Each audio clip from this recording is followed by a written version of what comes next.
дәстүр бойынша сыртқа шығамыз. Ол негізі бізде дәстүрге айналған өте көп. Аптасына біз сотқа кішкене кездер болады. Әр суббота біз бірінші әйеліне барамыз, ата-енеміне қалады. Сосын аптасына бір рет идеализм тактика деген пісіреміз. Алина өзі айтады, кекс, самсақ, бауырсақ, торт, пирог деген сияқты. Бізден қалай болады, біздің үлкен аптасына тұрғаннан кейін бізде қазір фотосы сенбейді, қонақ болады, үйден шығамыз, көп жағдайда.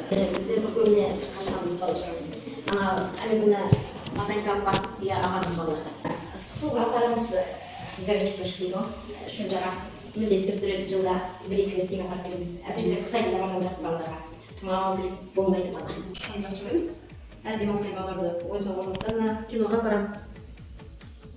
Көбіне сол бұрын енді бізді ата-анамыз үйде ұят болады деп ерітпейтін ғой. Ал қазір керісінше балалар үйренсін, көрсін деп өзімізді қалдырмаймыз. Сол көбіне демалыста сол балалармен өткізуге тырысамыз.